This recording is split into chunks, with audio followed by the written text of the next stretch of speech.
Hey, how y'all doing? Arthur Scott, fresh from the family reunion.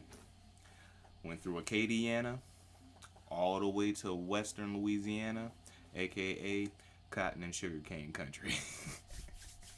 It's not funny, but that's literally all you see on the interstate on your way there. Which actually isn't the interstate because you have to get off of the interstate on a Opelousas DeRitter exit, which takes you on another series of highways that connect, that'll actually get you into DeRitter, Louisiana, Leesville, all of that Vernon, DeSoto Parish area. So it was pretty interesting when I realized that it was separated from the interstate and then follows the railroad all the way through these back streets until you can actually enter the town. It's that ducked off, that country, and that small. So I plan on talking through this entire thing. But just give you a little short glimpse of what I've been doing. The drive. I got the graveyard, so you'll be able to see both graveyards or whatever. Some generational happenings. You know, Discovery Man. And I actually have a video I'm making right after this that is inspired by some of the historical information I learned lineage-wise. So, what I can't break down in this video, trust me, you're going to hear in the next video. So, that'd be cool if I could do them both in once. We'll see. Alright. Hope y'all been doing good, you know what I'm saying?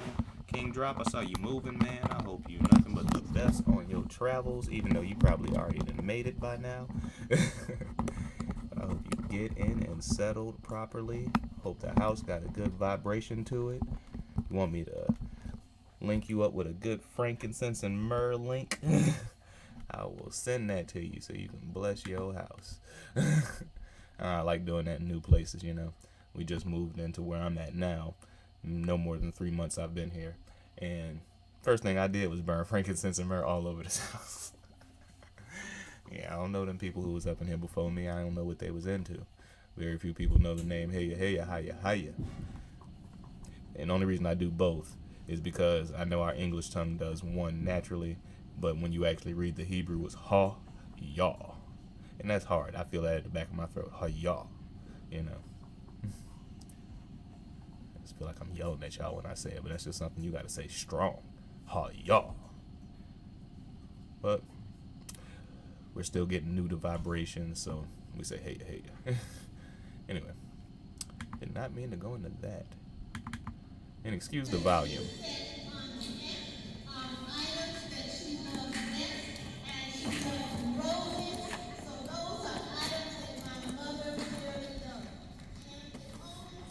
So I turned it down because you can't really hear what's going on in the microphone so far away. But hit a button. Yeah. Anyway. Come on. Come on. Anyway, what you're seeing is supposedly decorative hats are a tradition in my family. And I've always noticed them, but we never really rented out a building. This was the first year we actually rented out a certain building. We normally do both events out in the field, which you'll see in a few clips. But yeah, we were in the building this year. I guess it was hot, and we got a lot of elderly this year. You know, they're like really up in age. But anyway, let me see this thing again. Acting crazy. There we go. But that's one of my those blind afros running both sides of my family actually.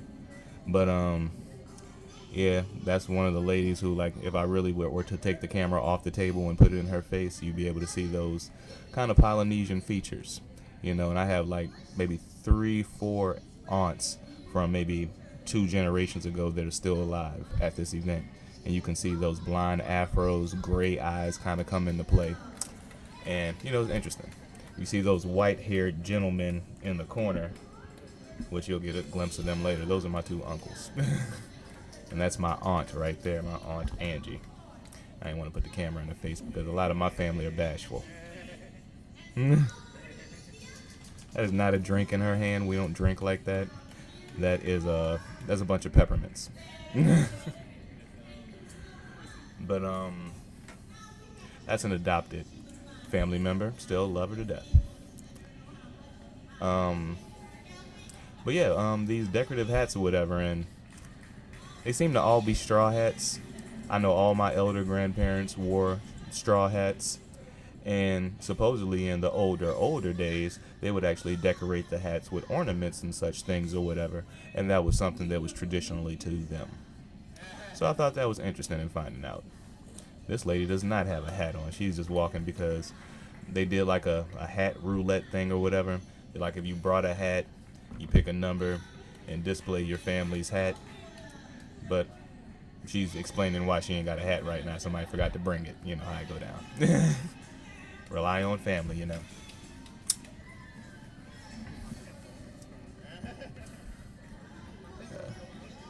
Fast forward a little bit more through some family members. Her father is actually like the man right now. My grandfather was the man about 3 years ago. He was the oldest member of the family. But now her father is the oldest member of the family, and he's actually my grandfather's nephew. And his eyes are smoking gray. And his name is Leon, and he inherited those eyes from what would be my great uncle, or my great uncle. He inherited those eyes from my uncle Earl. And then his daughters and his family members are what's bringing in a lot of that blonde hair and gray eyes. But, you know, they all come from my great-grandfather, George, which goes back to Lucinda Scott from 1810. And 1810 is an even more interesting year than I thought it was, which I will go into next video. And it kind of explains why my ancestor has no previous slave records, no previous name on her slave schedule, which is where they sell the slaves. You get it? Oh, that's another one of Uncle Leon's kids, descendant of Uncle Earl. You know, he has the eyes too. I just really wasn't trying to put the camera in people's faces or whatever, because, you know, I wanted to be part of the ceremony as well as, you know, filming.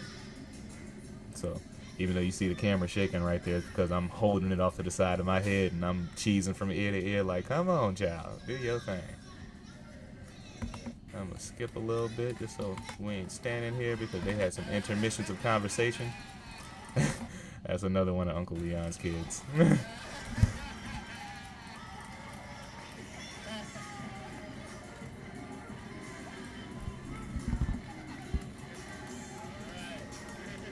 He hit us with the Fonzie right quick. He over there dancing. Pimp strutting. You don't know nothing about that. You better slow it down. Alright. And I was just doing little snippets or whatever things I thought people I wanted to see.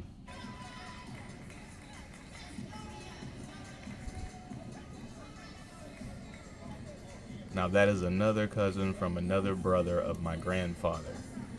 And I think I can actually show you the paper in a few minutes.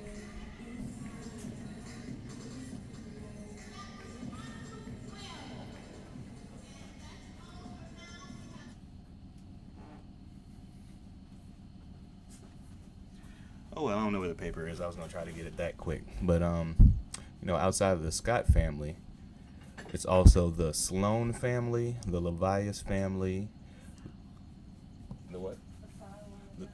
The Sowells and the Johnsons. And supposedly what happened in the area is once they freed the slaves in the whole Vernon Parish area, in which there was the Scott plantation, the Sloan plantation, and those names I just mentioned, minus the Levias plantation that wasn't there. A lot of them headlined at the Magnolia plantation, which you'll find on your Louisiana haunted plantations list. But yeah, supposedly all those freed slaves joined into one area, which you'll see me driving through in a few minutes, and they formed a people within themselves, you know. So yeah.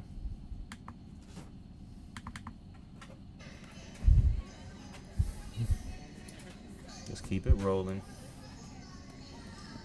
I'm gonna stop showing the little people walking and runway thing. My dad's next, so I just sitting here comparing all the Scots. I'm gonna let him do his strut. And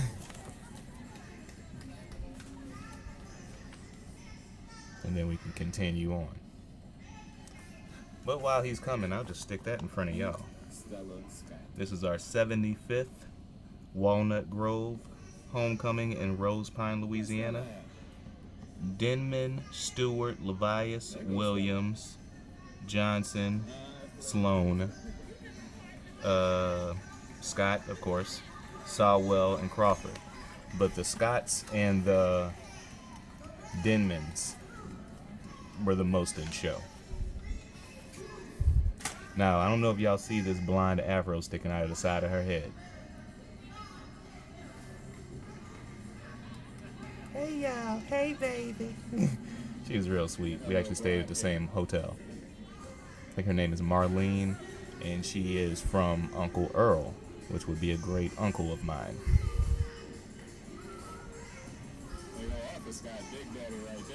That's my pops right there. He ain't doing nothing. He just, you gonna check his hat right quick, let y'all know he's still in the building. You know what I'm saying? Dress shirt and the sandals. GQ extraordinaire. With his open toe sandals on. I'm just not a sandals fan. That's just a line as far as country for me. I don't want to see nobody feet on the regular all day.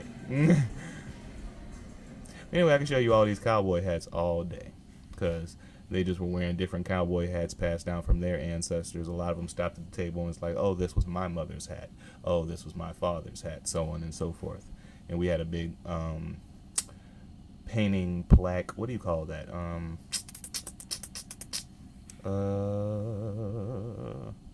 What do you call that? People paint on them. Canvas. We had a big family canvas or whatever. This lady was funny, and she was sweet. But she's a Scot, but you know her name's not Scott anymore because she's married. Really sweet lady, though.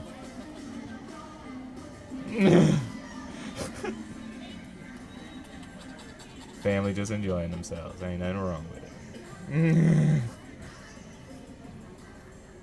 Oh, she let somebody else have some. Oh, it ain't over. But, let me pass up some stuff. Make sure I ain't missing nothing. Because I wanted to get Uncle Leon. I just think I might have slightly missed him.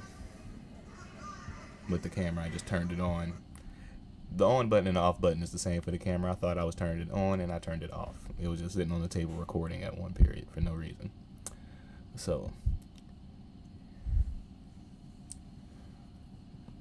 this is nothing special. And honestly, I guess I can just narrate some of the Scott family story I heard on the way while we're driving. But there's a lot of ups and downs and just a lot of open, unused land where we're heading, to the point I'm just moving the camera left and right. I think this is the part where I tried to sit it on the dashboard and that wasn't happening. So let me go to video number 2.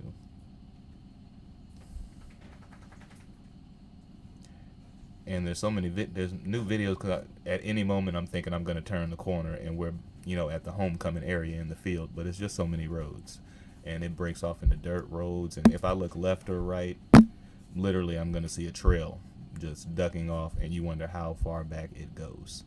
I'm wondering if this is natural land elevation or some of these mounds, so on and so forth, because it goes on forever, and it's just a bunch of open and unused land. You'll see a barn here and there.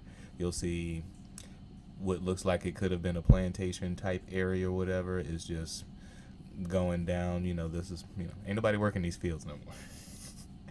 They don't have anybody to work these fields anymore. Still in Louisiana, though. I mean, this is, more Texas, Louisiana. Cow country and such,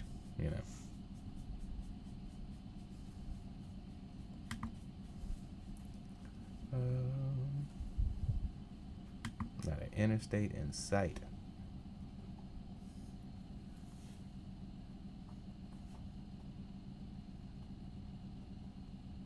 Okay, so it does slightly. Oh, snap. Almost tilted the camera. I have so much documented on this road for my own purposes. I'm going to have to drive back one day, and I want to know all the individual turns and junk after that's my dad and my brother in the car in front of me, and I'm following them. So, It takes forever. But there's a break off where it just turns into, well, this actually is us turning into the homecoming area, but we back out and we realize we're there early, and we decide, oh, let's continue on to the graveyard and come back later. So we continue on the same road without making that turn. Going into the fact that this is DeSoto Parish, might as well drop the little history. This was called Lumberton, Louisiana, and all this was lumber region. It actually goes right up against where it starts turning into sugarcane and cotton or whatever. Supposedly in this lumber area, you know, it was more, I'm not going to say, just they were cutting down all the wood. You know, supposedly the Quakers came in and they cleared all this out. You know, before the, I think it was late 1700s and early 1800s, you know, the trails that go through Louisiana and reach the New Orleans port and so on and so forth, they hadn't made it this far as clearing. And as you see the camera pointing to the side, that's just hills of red clay, you know. Clay roads.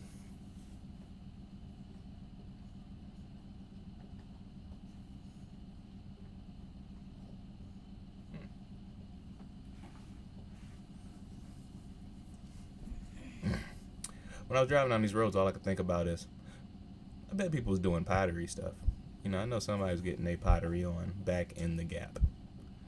And if I can help it, once I'm part of the older generations, or at least on the verge of the older generations, and hopefully I have communication with the generation slightly above me for one of these reunions every year in September,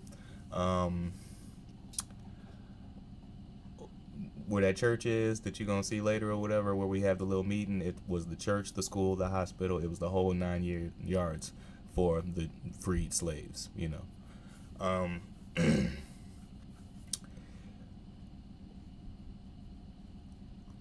Shoot, I think I lost the thought. I'm sorry.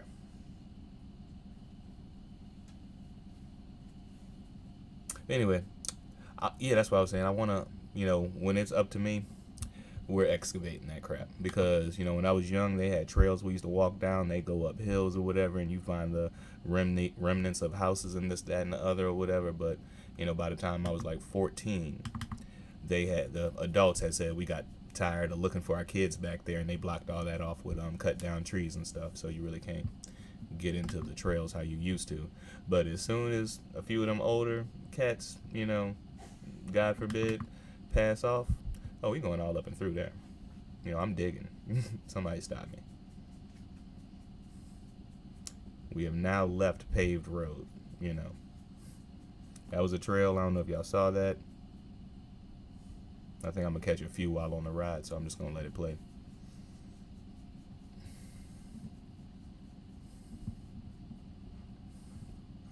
You know, and these, you know, if they are recent man-made trails, they are very early colonial trails, like, you know, musket type stuff. And if not before then, like I said, this was newly cleared land. That's all the Indian trails. That's where, you know, the natural man was walking back and forth, to and fro, so on and so forth. You know, so that's not even, I'm not even making that specific to my father's family, because I learned something today that made me wonder if my father's family is traditionally actually from this area, or if this area is where they ended up. Which I'll go into in the next video, because it takes reading, and I'm going to have to read to y'all. Y'all going to have to deal with that. Sorry. Not the best reader. Alright, come on, y'all. I'm just driving uphill. Driving uphill. Making them turns. Alright, you know, trust me, there's a bunch of trails, and I looked the camera left and right on multiple occasions to make it pop, but on to the graveyard, and I'll show y'all the church, and that'll be all we have for this video. If I'm inspired to say anything else in between, it's just gonna happen.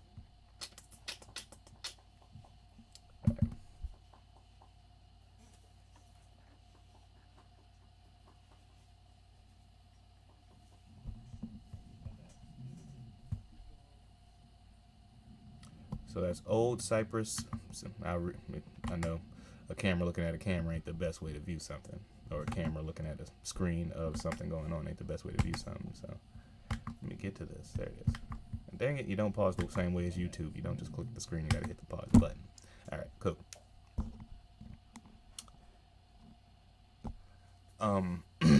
Old Cypress Cemetery, in memory of Ed and Ada Stewart, which is a branch off of the whole Scott Sloan, the whole, all the plantations coming together and being a free people now that slavery is over. And like the Quakers, you know, I want anybody to look up in their region if the Seventh-day Adventists and the Quakers and stuff like that, the Amish or whatever you want to call it, when did they get there? Because it's seeming like, from what I'm seeing and from what, you know, me and my girl been reading back and forth, you know, kind of just looking at our family territories, it seems like the Quaker just comes in around the Homestead Act. So is he the person who came in for the Homestead Act? You know, it wasn't French people and this, that, and the other, and so on and so forth. Was that distinct moment of time in the Homestead area? Did the Amish man get that? Is that why he got all his lands or whatever? No, that's Amish country. What the hell does that mean? But anyway, yeah, it's just a break off from the slavery. They actually, that sign wasn't there when I was a kid. This fence was not here when I was a kid. A lot of the things that look newer, trust me, they are. Just put it like that. These were just a bunch of just, you know, plain little metal plates for headstones. And most of the people are just buried under these walnut trees, which I thought was interesting. I'll bring up in my next video. Why did they choose this area, you know, to bury their dead? Anyway, I don't know if y'all saw that fence for 2 seconds, which, you know, I'll go ahead and go back 2 seconds before that. All right, that's me bending down to pick up a walnut. Bam, you saw that fence for 2 seconds? Yeah, that's the segregation in the graveyard. On the other side of the fence and the fence towards the back, that's where, you know, it's not Negroes. So, I'm gonna go ahead and pause. Oh, I got the whole, there we go. That's why the vision ain't great. But I don't know if y'all can see right here and right here. Right here for sure, this is Unknown Scott. And that's interesting. I thought that was not funny. But I actually tried to look up the graveyard once I got home, Old Cypress in Rose Pine, Louisiana. I looked up the graveyard or whatever, and this was marked as, I'm sorry, not even that one. It's a whole nother one that looks just like that. But there's a person in there, they're marked and documented as Unknown Scott. What the hell is that? Poor guy. But this here, at least, and I know this is relation, but I let the story pass by me for some reason. I was kind of focused on here, on this box. That's my grandfather, Hoy Scott, my great-grandfather, Arthur Scott, and my great-great-grandfather, George Scott, the son of Lucinda Scott, the slave. So that's kind of how, the only person we're missing is Lucinda. And they say she's in there, but nobody knows where. So I thought that was interesting. My dad's actually talking right now, but, you know, I wasn't just trying to, you know, just be all camera guy, you know. You know, like that little George Scott stone, that wasn't there, you know. He died at 72 years old, born in 1926, September 1st. Word. See, I'm pointing towards the ground or whatever. That's just me kind of, yeah, Dad, I'm making eye contact with you, telling me the history. But I'm still holding this camera. All them little posts we've been wondering about. Is that people future graves? Is that something that just ain't unmarked? You know, those posts weren't there. That's new. That's my grandmother. My grandmother's brother. Oh, I'm sorry. I didn't look up at the headstone. That's coming later. That's Leon Jr. And his father was, it's Scott's. That's all you really need to know. It's not really any significance in me going into my family details, you know. But all this are all the same bloodline. This entire fenced-in area is those names I showed you on the piece of paper. This is actually my grandmother here, and it's 3 last names, you know, which is interesting because my grandmother was not claimed by her father, and not raised by her mother. And my grandmother has a very, on my dad's side, she has a very mixed look, you know, and it's not necessarily black and white mixed look. It, you know, her nose is kind of, you get what I'm saying. So, and her brother is mixed black and Mexican. You know, his dad's a Spanish man. So, I don't know if she's half Spanish too and don't know the same man or whatever. You know, they are kind of in a territory that was right up against Texas. So, I don't know. That's a whole nother situation. But that's Molly Brown, who is my grandmother's aunt, who raised her.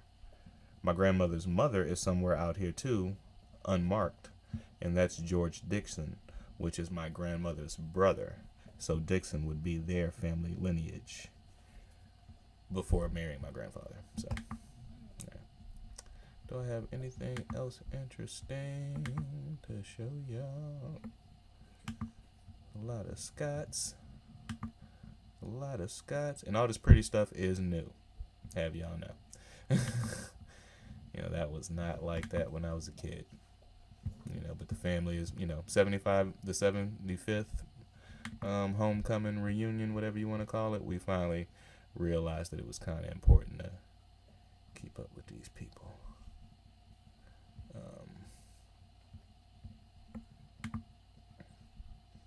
And never mind, that's just me acting stupid in the car. Y'all don't need to see that. I just do that for fun. But alright, that's my family. That was the reunion. Red clay, cotton fields, and sugarcane. And pretty hats. Y'all have a nice day. Arthur Scott. Last quick note. I thought it was interesting, just coincidentally interesting, that there's a dish that we pride ourselves on and we always crowd around as if it's a big deal in my family, since my birth at least. And when I got around 8 or whatever, I tried it, you know, and I've been down every year, is mutton. Never thought twice about it. I put it in the category with like brisket and this, that, and other. I thought it was all somehow the same food. I've been eating sheep all these years. I've been eating cooked barbecued sheep all these years. I want to know how they killed it. If there's a ritual that I'm missing out on. You get what I'm saying. And if you don't, I'll see y'all later.